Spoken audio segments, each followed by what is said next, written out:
So the other day, I had a DJ ask me what I thought about them getting involved with karaoke or with trivia because they wanted to try to get some bar gigs.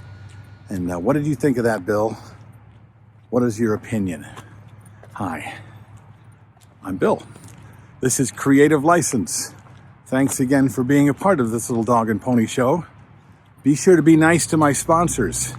If you can, thank Electro Voice, DJ Event Planner, Disc Jockey News, Perfect Portals, Promo Only, and of course, my workshop, The Entertainment Experience.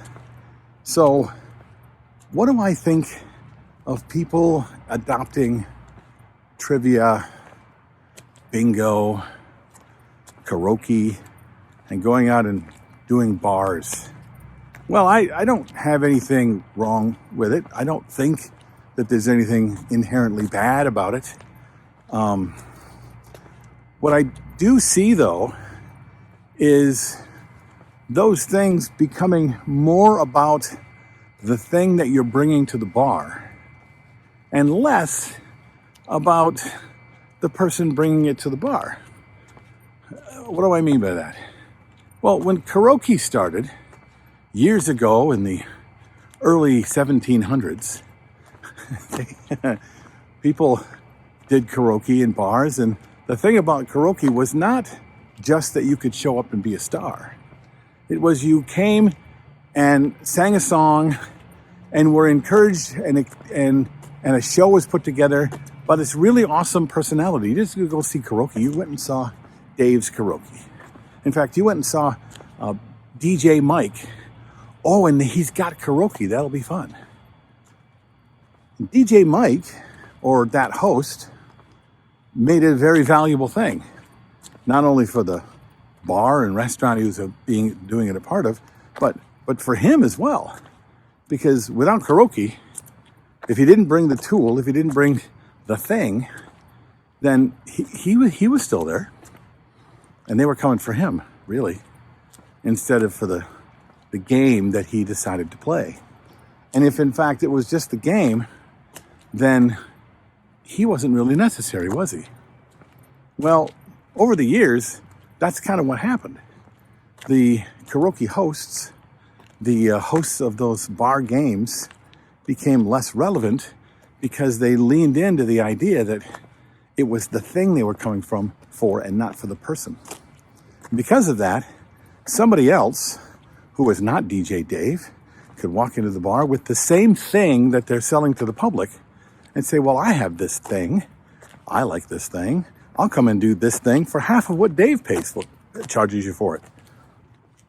And then all of a sudden, the bar owner sees that he's paying for the thing, not for Dave.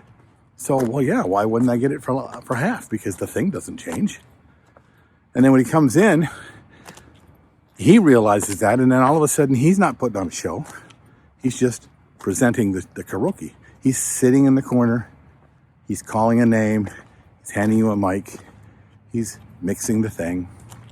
And that's kind of what karaoke has happened to karaoke. Karaoke used to be pretty lucrative when I was doing it. And then all of a sudden, over the years, you had karaoke singers who liked it a lot and decided they were good at it, so they bought the equipment and went in and undercut everybody. And then the DJs, instead of standing up, said, oh, well, I got to get that back, so I'll go back and undercut too. And then all of a sudden, an evening where the DJ could make $900 to $1,000 went down to a karaoke for $100 for the night. And the bar owners were kind of taught that the personality bringing the thing to the table didn't really matter.